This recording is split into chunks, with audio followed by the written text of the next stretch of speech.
24장입니다. 사도행전 24장 10절로 27절 말씀입니다. 제가 가지고 있는 성경은 신약성경 230쪽입니다.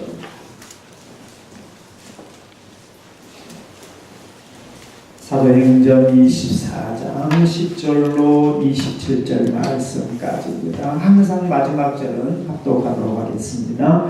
총독이 바울에게 머리로 교시하여 말하라 하니 그가 대답하되 당신이 여러 해 전부터 이 민족의 재판장 된 것을 내가 알고 내 사건에 대하여 기꺼이 변명하나이다. 당신이 아실 수 있는 바와 같이 내가 예루살렘에 예배하러 올라간 지 12틀밖에 안 되었고 그들은 내가 성전에서 누구와 변론하는 것이나 회당 또는 시중에서 무리를 소동하게 하는 것을 보지 못하였으니 이제 나를 고발하는 모든 일에 대하여 그들이 능히 당신 앞에 내세울 것이 없나이다. 그러나 이것을 당신께 고백하리이다. 나는 그들이 이단이라는 도를 따라 조상의 하나님을 섬기고 율법과 선지자들의 글에 기록된 것을 다 믿으며 그들이 기다리는 바 하나님께 향한 소망을 나도 가졌으니 곧 의인과 악인의 부활이 있으리라 함이니이다. 이것으로 말미암아 나도 하나님과 사람에 대하여 항상 양심의 거리낌이 없기를 힘쓰나이다. 여러 해 만에 내가 내 민족을 구제할 것과 재물을 가지고 와서 드리는 중에 내가 결례를 행하였고 모임도 없고 소동도 없이 성전에 있는 것을 그들이 보았나이다. 그러나 아시아로부터 온 어떤 유대인들이 있었으니 그들이 만일 나를 반대할 사건이 있었으면 마땅히 당신 앞에 와서 고발하였을 것이요 그렇지 않으면 이 사람들이 내가 공회 앞에 섰을 때에 무슨 옳지 않은 것을 보았는가 말하라 하소서. 오직 내가 그들 가운데 서서 외치기를 내가 죽은 자의 부활에 대하여 오늘 너희 앞에 신문을 받는다고 한 이 한 소리만 있을 따름이니이다 하니 벨릭스가 이 도에 관한 것을 더 자세히 아는고로 연기하여 이르되 천부장 루시아가 내려오거든 너희 일을 척결하리라 하고 백부장에게 명하여 바울을 지키되 자유를 주고 그의 친구들이 그를 돌보아 주는 것을 금하지 말라 하니라. 수요일 후에 벨릭스가 그 안에 유대 여자 두루실라와 함께 와서 바울을 불러 그리스도 예수 믿는 도를 듣거늘 바울이 의와 절제와 장차 오는 심판을 강론하니 벨릭스가 두려워하여 대답하되 지금은 가라. 내가 틈이 있으면 너를 부르리라 하고 동시에 또 바울에게 돈을 받을까 바라는 고로 더 자주 불러 같이 이야기하더라. 이때가 지난 후 보르기오 베스도가 벨릭스의 소임을 이어가더니 벨릭스가 유대인의 마음을 얻고자 하여 바울을 구유하여 두니라. 아멘. 다시 한번 기도하겠습니다. 아버지 하나님, 이 시간도 저희들이 말씀을 듣는 시간입니다. 성령께서 우리의 생각과 마음을 사로잡아 주시고 그래서 내가 들어야 할 하나님의 말씀을 들을 수 있도록 도와주시며 하나님의 음성이 내 심장에 들려지는 순간 무거운 멍에가 벗겨지게 하시고 아버지 하나님 육신의 질고가 치유받게 하시며 아버지 하나님 세상에 매여있는 문제가 풀어지는 역사가 일어나게 하여 주옵소서. 진리가 너희를 자유케 하리라고 했습니다. 주여 정말 우리의 매여있는 바가 주의 말씀을 듣는 순간 자유케 되매 역사를 누리게 하시고 하늘의 신령한 은혜를 누릴 수 있도록 은혜를 베풀어 주옵소서.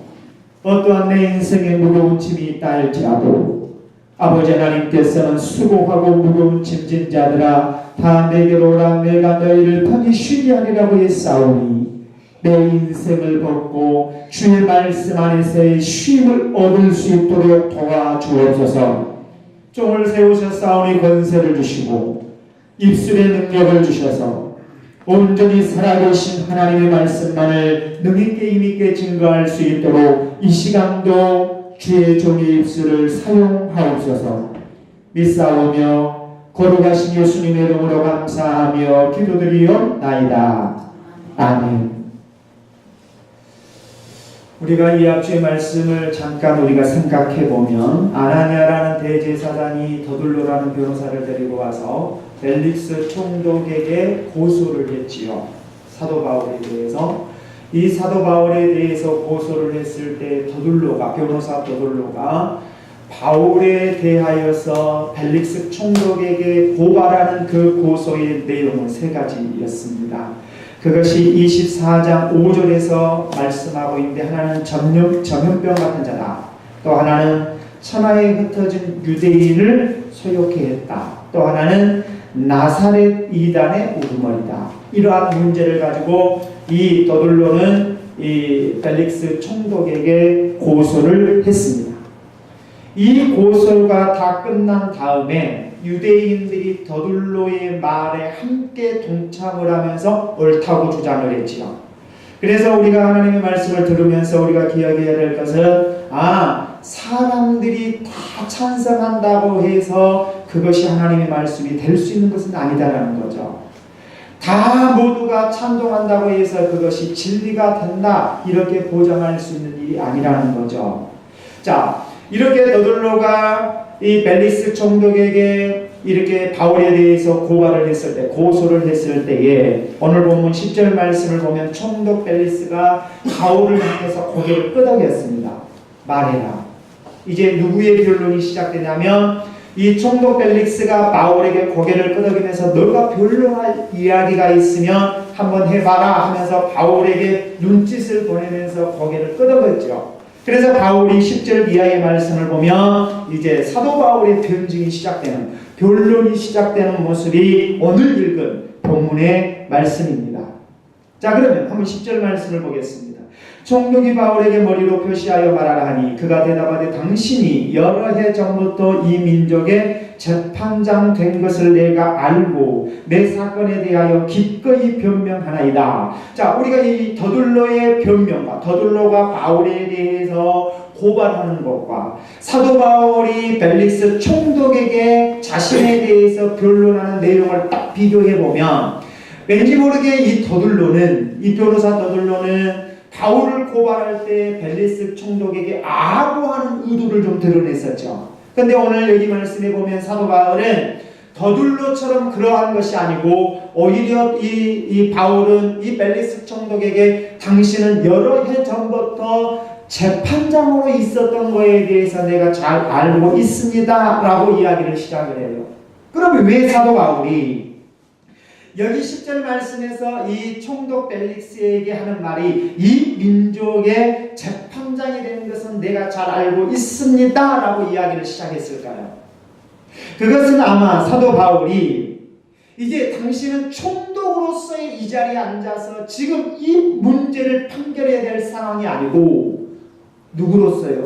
총독이 아니라 재판장으로서 이 일을 접근해서 지금 이 유대인들이 자신을 고소하고 또 제사장 아나니아가 더둘로라는 변호사를 데리고 와서 자신을 고발하는 것에 대해서 총독의 자리로서 자신을 재판하지 말고 누구의 자리로서 재판장의 자리로서 정당하게 접근해서 재판해 주기를 원합니다 라는 의미를 가지고 이 민족의 재판장이 된 것을 내가 잘 알고 있습니다 라고 이야기한 거예요. 그러니까 한번 보세요. 우리가 어떤 면에서 보면 사도 바울이 이 민족의 재판장이 된 것을 내가 알고 있습니다라는 의도 속에는 어떤 의미가 있어요? 너가 어떤 직분, 이 벨릭스 총독이 총독으로서의 자리를 가지고 지금 판결하지 말라는 거예요. 뭘로? 재판장으로서. 재판장으로서 이 문제를 바르게 접근해라 이렇게 말하고 있거든요. 그렇다면 우리가 신앙생활 하면서도 마찬가지죠. 사랑하는 믿음의 성도 여러분, 우리가 하나님 앞에 섰을 때 내 자신을 나는 어떤 직분을 가진 대로 이렇게 접근해 가는 것이 아니라 하나님의 백성으로서 하나님 앞에 분명히 내 자신을 접근해 가셔야 합니다. 아셨죠? 나는 교회에서 어떤 직분을 가지고 있는데 이게 아니고 정말 나는 하나님의 백성으로서 어떻게 하나님 앞에 바르게 접근해 갈 것인가, 이걸 내가 오늘 이 말씀을 통해서 바라볼 수가 있어야 합니다. 자, 그래서 이 사도 바울이 벨릭스 총독에게 뭐라고 이야기를 하냐면 11절에 당신이 아실 수 있는 바와 같이, 이 말은 뭔 말이에요? 자, 이 말씀을 보면 이 더둘로가 뭐라 그랬어요? 바울을 고소하면서 이 바울에 대해서 조사를 해보면 다 할 수 있을 겁니다. 이렇게 이야기를 했거든요. 그러니까 바울이 그 말을 되받아서 뭐라고 이야기하면 한번 조사해 보십시오. 조사를 해보면 더 정확하게 알 수 있을 겁니다. 라는 의미가 당신이 아실 수 있는 바와 같이 이렇게 이야기를 하는 거예요. 그러니까 바울도 뭐라고 이야기하는 거죠? 조사해봐라는 거죠. 조사를 해보면 누구 말이 더둘러가 고발한 사실이 정확한지 아니면 이제부터 내가 말하는 것이 더 정확한지를 당신은 알게 될 것입니다. 라는 의도를 가지고 사도 바울은 벨릭스 총독에게 뭐라고 이야기하면 당신이 아실 수 있는 바와 같이 이런 의도를 가지고 이야기를 합니다. 자, 이렇게 이야기를 하면서 뭐라고 이야기를 하냐면 먼저 어떤 거에 대해서 이렇게 사도 바울이 자신에 대해서 변증을 하냐면 유대인들을 선동해서 소동케 했다라는 죄목에 대해서 사도 바울이 변증을 시작해요. 이 변증을 시작하는데 한번 11절 말씀을 한번 다시 한번 보겠습니다. 당신이 아실 수 있는 바와 같이. 자, 조사해보면 알 수 있는 바와 같이 바울은 에루살렘에 올라왔습니다. 내 자신은 에루살렘에 뭐하러 올라왔다? 예배하러 올라왔습니다. 예배하러 올라온 지 몇 일밖에 안 됐어요? 12일, 열 이틀밖에 되지 않았습니다. 이 열 이틀밖에 되지 않았고 에루살렘에 와서 누구와도 변증을 하지 않았습니다. 이야기를 하지 않았습니다. 누구와도 이야기를 하지 않았는데 내가 누구를 선동해서 소동케 했단 말입니까? 이렇게 사도 바울이 11절 이하의 말씀을 통해서 쭉 이야기를 해요. 그러면서 사도 바울이 결코 이 유대인을 선동하여 소동케 했다는 것에 대하여서 바울은 그런 일이 없다고 이야기를 해요. 그러면서 14절 말씀에 보시면 이 사도 바울이 무엇만은 자기가 인정한다고 이야기를 하냐면 자 14절 이것을 당신께 고백하래. 그러나 내가 이것은 고백할 수 있습니다. 그것은 뭐예요? 나는 그들이 이단이라는 자 어떤 이단이라고 했어요? 5절 말씀해 보시면 나사렛 이단의 우두머리라고 고발을 했거든요. 그런데 사도 바울이 14절 말씀해 보시면 그러나 이것을 당신께 고백하리라 인정하겠습니다. 이 고백하겠습니다라는 말은 내가 인정합니다라는 의미예요. 내가 인정한데 무엇만은 인정한다래요? 그들이 이단이라 하는 도를 따라 조상의 하나님을 섬기고 율법과 선지자들의 글에 기록된 것을 내가 다 믿었습니다. 이것을 내가 인정합니다라고 고백해요. 그러면 이 말씀을 놓고 보면 그러면 이 사도 바울이 자신이 결국 이단이라는 것에 대해서 인정하는 것일까? 아니죠. 그러면 뭐에 대해서 인정하는 거냐면 그들이 믿는 뭐예요? 하나님의 말씀이고 더 나아가서 장차 있어질 부활에 대한 것을 내가 믿습니다. 라고 고백을 합니다. 그러면 그들이 유대인들이 가지고 있는 하나님의 말씀을 따라 율법을 지키고 선지자들의 글에 기록된 그 율법을 따라 지켜왔다면 그것을 그들이 믿었다면 나도 그것을 믿는다라는 의미를 이야기하면 결코 사도 바울은 뭐라고 이야기하냐면 그들이 소망했던 그들이 믿었던 것들을 나도 믿습니다 라는 사실을 이야기하므로 결코 나는 이단이 될 수 있다 없다? 없습니다. 이단이 아닙니다. 이렇게 이야기를 한 거예요. 자, 실질적으로 사도 바울이 사도행전 23장의 말씀해 보시면 사내들이 공회 앞에서 죽은 자의 부활에 대해서 강론을 이야기를 했습니다. 그랬을 때 이 사내들이 공회 앞에서 죽은 자들의 부활에 대해서 이야기를 했을 때 바리새인과 사두개인들이 이제 충돌이 일어났죠. 바리새인들은 천사도 있고 영도 있고 부활도 있다고 믿어요. 근데 사두개인들은 반대적이에요. 안 믿어요. 한번 보죠. 사도행전 23장 7절을 한번 보십시오. 자, 사도행전 23장 7절 8절을 보겠습니다. 그 말을 한즉 바리새인과 사두개인 사이에 다툼이 생겨 무리가 나누어지니 이는 사두개인은 부활도 없고 천사도 없고 영도 없다 하고 바리새인은 뭐한다? 다 있다 합니다. 그러니까 바리새인들은 천사도 있고 영도 있고 부활도 있어요. 그런데 사두개인들은 없다고 믿었어요. 자, 이러한 일들이 있었는데 그러면 오늘 여기 말씀해 보면 지금 사도 바울이 벨리스 총독 앞에서 자신을 고발하는 것에 대해서 유대인들은 자신을 고발하는 그 유대인들처럼 동일하게 내가 누구를 믿고 있다? 장차 의인과 악인의 부활이 있을 거라는 사실을 내가 믿었습니다. 그러면서 사도 바울이 뭐라고 이야기를 하냐면 16절 말씀에 보시면 한번 보세요. 이것으로 말미암아 나도 하나님과 사람에 대하여 항상 양심에 거리낌이 없기를 힘썼습니다 라고 말해요.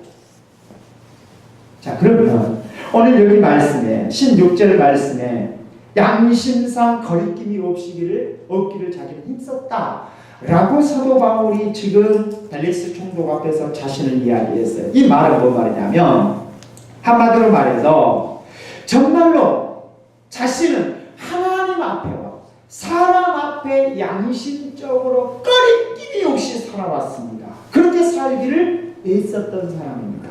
이렇게 지금 사도 바울이 벨리스 총독 앞에서 자신을 이야기합니다. 그럼 반대로 한번 이야기해볼게요. 지금 더둘로가 어쨌어요?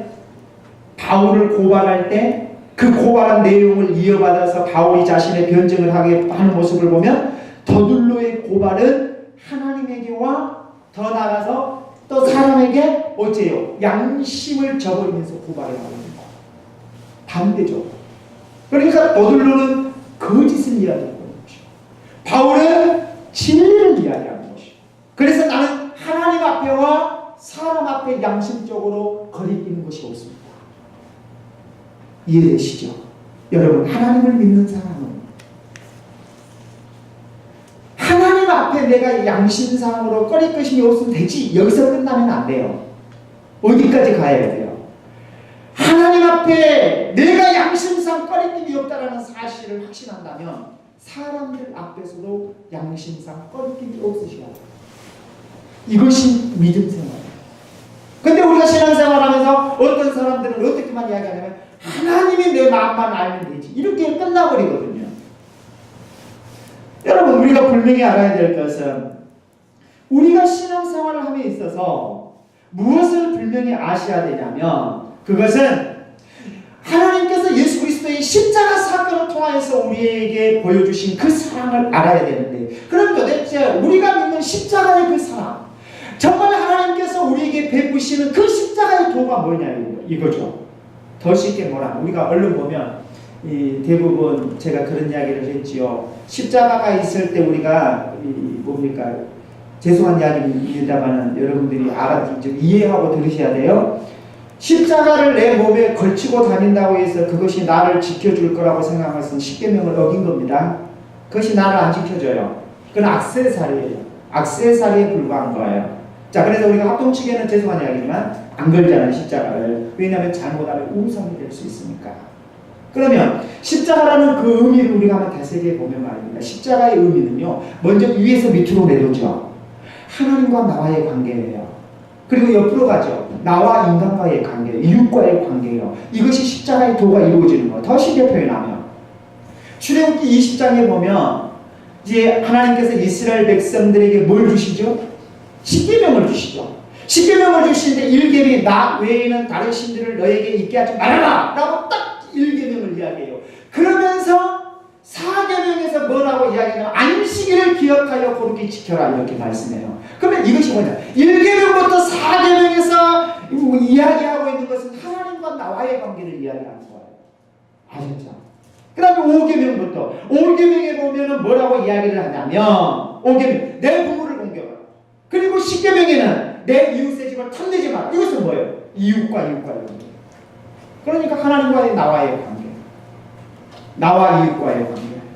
사도 바울이 오늘 여기 말씀해 보면 나는 하나님에게와 사람 앞에 양심상 거리낌이 없기를 애쓴 삶을 살아왔다. 그런데 더둘러는 어땠어요? 거짓으로 고백을 하고 있다. 여러분, 하나님을 믿는 누구라면 하나님 앞에 내가 양심이 꺾이지 않는다면 사람에게도 사람이 나를 볼 때에도 그러한 모습으로 사시라. 이것이 신앙생활이죠. 이것이. 근데 우리가 대부분이 잘못 생각하고 있는 것이 뭐냐면 하나님, 정말 저와 여러분들이 이 십자가에 대한 사건을 잘 안다면, 하나님과 나와의 관계가 바르게 서 있다면 누구와의 관계도 바르게 나타나야 돼요? 사람과의 관계도 나타나야 돼요. 그러면 사람과의 관계가 바르게 형성이 되지 못했다는 것은 더 나아가서 하나님과 나와의 관계가 바르게 형성이 되지 않아요. 하나님과 나와의 관계가 바르게 형성이 안 되니까 나와 사람과의 관계가 바르게 형성이 안 되는 거예요. 맞죠? 자, 그러면 한번 보세요. 여러분, 정말 저와 여러분들이 하나님과 나와의 관계가 바르게 형성되셨나요? 하나님 아시죠? 나 아시죠? 하나님 나를 너무나도 잘 아시죠? 하나님 내가 얼마나 하나님을 사랑하신지 아시죠? 하나님을 사랑하는 내 모습이 뭘로 나타나야 되느냐? 내 이웃을 사랑하는 걸로 나타나죠. 이것이 신앙입니다. 그래서 우리 한번 옆 사람 진짜 손잡고 사랑합니다. 정말 이것이 그리스도의 사랑이라 이 말이에요. 이것이 그리스도의 사랑. 맞죠? 이것이 그리스도의 사랑. 나만 잘하는데 우리가 지금 주일 오후 예배 때에 교회론을 보고 있잖아요. 말씀을 듣고 있는데 나만 잘하는데 이건 아니에요. 이럴 수 없는 거. 우리의 몸의 지체가 제가 이 넘어져가지고 손가락이 자꾸 이가 부어가지고 한 달 이상을 제가 이 뭡니까 병원을 안 가다가 도저히 아파서 병원을 한번 가봤어요. 이렇게 여기를 잡고 있는 인대가 파열이 됐대요. 한 달을 지나니까 여기 뭐예요? 여기 잡아주는 걸 뭐라 하죠? 이거 필요 없대요. 그래서 안 잡아주고 약만 해왔어요. 근데 조금만 아프면 몸 전체가 통증을 느끼더라고요. 아파요. 교회가 그건 거예요. 교회. 내가 아파하면 다른 지체도 같이 아파함을 느끼고 있는 이것이 교회를 이루는 몸이에요. 아셨죠? 그래서 정말 우리가 신앙생활에서 사도 바울이 이 정말 벨릭스 총독 앞에서 자신 있게 이야기하는 모습을 보세요. 나는 하나님 앞에 와 사람 앞에 양심이 없이 양심상 거리낌이 없는 삶을 내가 살아왔기를 애썼던 사람. 이것이 바로 뭐냐면 하나님 있는 우리의 모습. 아셨죠? 그래서 우리의 신앙도 어떻게 사셔야 돼요? 하나님만 아시는데 이것만 하면 안 돼요. 이제 이렇게 살면 이렇게 하면 안 돼요. 정말 이렇게 신앙생활하면 안 돼요. 하나님이 아시니까 이웃이 나를 알아줘요. 인정해 줘요. 그렇게 신앙생활을 하나님이 나를 인정해 주신다는 것은 사람이 나를 인정해 줄 수 있는 신앙생활을 하셔야 돼요. 이것이 바로 뭐냐면 믿음의 생활이죠. 내가 교회를 다니는데도 그렇고 수십 년을 교회를 다녀도 사람들이 나를 손가락질하고 있다면 더 나아가서 하나님 우리를 손가락질하고 그러면 안 돼요. 왜? 결코 하나님께서 우리의 믿음을 뭘 통하여서 결정해요? 열매잖아요. 어떤 열매를 맺느냐에 따라서. 그럼 우리가 믿음이 있다면 믿음에 대한 아름다운 열매가 나타나야 되는 거예요. 지금 사도 바울이 그걸 이야기하고 있는 거예요. 여러분, 하나님에 대한 진실한 믿음이 있습니까? 그렇다면 사도 바울처럼 사람들 앞에서도 나는 양심에 거리낌이 없는 자다. 아셨죠? 이것이 바로 오늘 지금 사도 바울이 벨릭스 총독에게 자신있게 자신이 이야기하고 있는 그러한 모습입니다. 그런데 이 변론을 하고 난 다음에 이제 17절 이하의 말씀에 보면 사도 바울이 또 뭐에 대해서 변론을 하냐면 성전 모독죄예요. 이 성전 모독죄에 대해서 변론을 하는데 사도 바울이 실질적으로 예루살렘에 뭐하고 내려왔죠? 구제헌금을 가지고 왔잖아요. 들으셨죠? 그동안 예루살렘에서 이방 교회들이 구제헌금을 기근으로 인해서 예루살렘 교회가 흉년으로 인해서 어려움에 처했어요. 그러니까 이 예루살렘 교회를 위해서 이방 교회 마게도냐에 있는 교회들이 헌금을 해가지고 그 구제헌금을 가지고 와서 예루살렘 교회에 전달해 줘야 되는 거예요. 그러니까 이스라엘 사도 바울이 예루살렘 교회에 와서 구제헌금을 전달해 줄 뿐 아니라 하나님 앞에 예배를 드리면서 이렇게 예배를 드리기 위해서 왔어요. 근데 이 더들로는 오히려 성전을 못 오겠다고. 실질적으로 사도 바울이 예루살렘에 와서 하는 이 내용을 보면 자신이 무엇밖에 이야기를 하지 않았다고 이야기를 하냐면 21절을 한번 보세요. 같이 한번 읽어보겠습니다. 시작. 오직 내가 그들 가운데 서서 외치기를 내가 죽은 자의 부활에 대하여 오늘 너희 앞에 신문을 받는다고 한 이 소리만 있어. 그러니까 사도 바울이 오직 예루살렘에서 증거한 것은 뭐였어요? 죽은 자가 부활한다.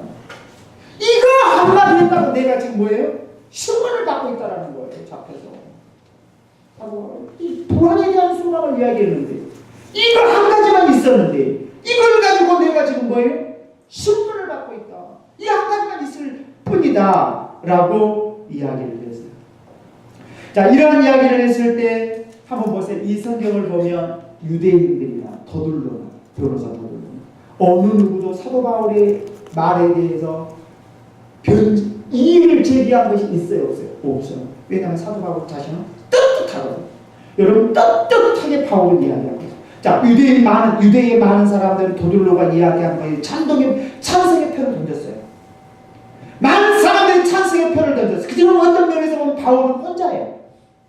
많은 군중들이 바라보고 있고 더더구나 이 벨릭스 총독 앞에서 자신이 어떤 면에서 신분을 받고 죄인의 취급을 받으면서 자신을 변론하는 이 입장에 서 있는 모습을 보면 자신은 혼자예요. 그럴 때 바울은 어째서 자신에 대해서 떳떳하게 하나님 앞에와 이 사람들 앞에 나는 양심에 거리낌이 없는 자다 라고 이야기를 하면서 이야기를 했더니 어느 누구가 이의를 달지를 못하죠. 여러분, 진실은 드러나게 돼 있어요. 정말 저와 여러분들이 누가 보내도 많은 사람들의 속에서 내가 혼자 함께 비진리를 따라간 것이 아니고 내가 혼자 바울처럼 서서 진리를 외친다 할지라도 그 자리에서 떳떳하게 하나님 앞에와 사람들 앞에 양심의 꺼리낌이 없이 내 자신에 대해서 이야기할 수 있는 믿음의 사람들이 되셔라. 이것을 오늘 본문에서 우리에게 말씀합니다. 자, 이렇게 이야기했을 때 어떤 사람도 이의를 제기하지 못했을 때에 22절 이하의 말씀에 보면 한번 보세요. 이 벨릭스 총독이 뭐라고 이야기하냐면 이 도에 관한 것을 더 자세히 누구보다 잘 알았다는 거예요. 어떤 면에서는 사무엘이 공의보다 더 잘하는 거예요. 그러니까 이 벨릭스 총독이 이제 이 재판을 휴회하는 거예요. 그러면서 뭐라고 이야기하냐면 천부장 누가 올 때까지 루시아가 올 때까지 뭐하자? 연기하자. 그러고 나서 이제 백부장더러 바울을 데리고 가서 다시 감옥에 헤롯궁이죠. 감옥에 집어넣고 지켜라고 했어요. 이 지켜라고 했는데 한번 우리가 보세요. 참 23절 말씀을 한번 보실래요? 백부장에게 명하여 바울을 지키되 자유를 주고 그의 친구들이 그를 돌보아 주는 것을 금하지 말아 하니라. 이 감옥에 들어가는데 바울이 자유가 있어요. 즉 누구든지 친구들이 와서 면회할 수 있어요. 어떤 면에서 보면 누군가가 바울을 시중 들 수도 있어요. 이러한 은혜를 주신 것이 누구일까? 자, 겉모습으로 봤을 때는 지금 바울이 예수의 몸으로 감옥에 들어가 있는 것 같지만 내면에는 하나님의 역사가 개입되고 있었어요. 만약 이 자리에서 벨릭스 총독이 사도 바울을 놔줘버렸다면 바울은 또다시 죽음의 위기에 빠져들 수밖에 없는 거죠. 그러니까 하나님께서는 어째요? 벨릭스 총독을 통해서 또다시 바울을 지켰는데 감옥 속에 들어갔지만 자유가 있는. 여러분 한번 보세요. 겉모습으로 우리가 살아가는 삶 속에 너무나 어려운 일이 있지만 내면으로 내 삶 속에 세밀하게 역사해 가시는 하나님의 그 손길을 볼 수 있으시기를 주님의 이름으로 축원합니다. 하나님은 세밀하게 바울을 이렇게 하나님께서 인도해 가시구나, 이렇게 바울을 지키시구나 라는 사실을 우리가 말씀을 통해서 볼 수 있다면 하나님이 저와 여러분도 지켜주신다는 거예요. 세밀하게 겉모습으로는 풍파가 있고 고통이 있고 괴로움이 있고 어려움이 있는 것 같지, 그런데 내면적으로는 어딘가 모르게 이런 중에서도 나에게 자유가 있네, 이런 중에서도 평안이 찾아오네, 이런 중에서도 나에게 위로가 되네. 누구의 지키심에, 누구의 돌보심에, 누구의 위로하심에? 우리 주 예수 그리스도이십니다. 그러한 은혜가 저와 여러분에게도 있기를 주님의 이름으로 축원합니다. 사랑하는 믿음의 성도 여러분, 정말로 하나님께서는 어쩔 때는 무엇을 통해서 하나님께서 나를 지키시고 나와 동행하시고 나를 세밀하게 인도해 주시는가를 느낄 수 있도록 만들어 주시냐면 어쩔 때는 때로는 고통을 통해서 겉으로는 고통을 느낀 것 같은데 내면은 세밀하게 나를 인도해 가시고 계시구나, 이걸 느끼도록 만들어 주신다 이 말이에요. 아셨죠? 만약에 이것이 없으면 어째요? 하나님이 나와 계신지 안 계신지, 나를 지켜주신지 안 지켜주신지도 모르고 이렇게 무의식 중에 살아갈 때가 많죠.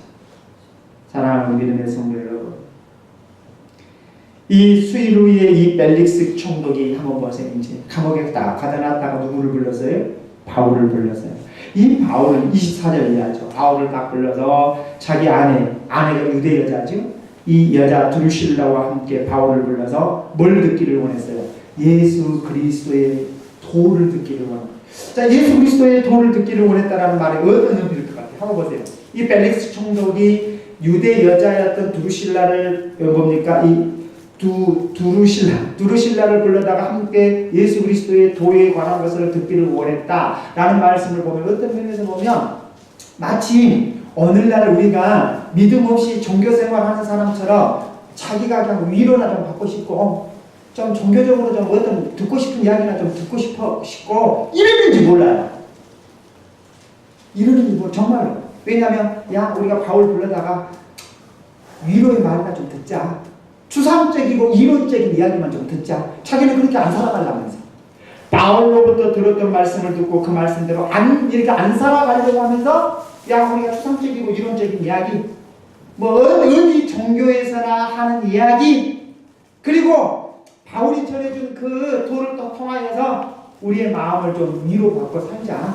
좀 마음이 괴로우면 바울이 전해줬던 그 말에 따라서 우리가 위로받고 좀 살아야 되지 않겠냐. 아마 이런 형식으로 이 벨릭스 총독과 이 두루실라가 바울을 불렀는지 몰라요. 근데 바울이 이 벨릭스 총독에게 전해준 복음이 뭐였습니까? 오늘 여기 말씀하는 25절 보시면 바울이 의와 절제와 장차 온 심판을 강요했어요. 자, 어떤 면에서 보면 벨릭스 총독은 위로받기를 원했을 거예요. 말씀으로. 또 어떤 면에서 보면 추상적이고 이론적인 이야기를 듣고 좋은 이야기만 좀 듣자 이랬는지도 몰라. 근데 바울은 이 벨릭스 총독에게 의와 절제와 앞으로 오는 심판에 대해서 증거하면서 왜 바울이 이 벨릭스 총독에게 이러한 이 의와 절제와 앞으로 있어질 심판에 대해서 강론했을까? 왜 그랬을 것 같아요? 벨릭스 총독이 당시에 얼마나 탐욕도 많고 잔인함이 강했는지 몰라요. 벨릭스 총독. 그래서 이 벨릭스 총독이 어떤 면에서 보면 당시에 불의한 사람. 그럼 우리 같으면 사람들이 오늘날 보세요. 잘못하면 그 사람한테 가서 잘 끌려고 하고 어떻게 가서 아부하려고 하고 어떤 면에서 보면 보세요. 두루실라와 이 벨릭스 총독이 바울을 불렀다라는 이야기를 하면 어떤 면에서 보면 세 사람밖에 없잖아요.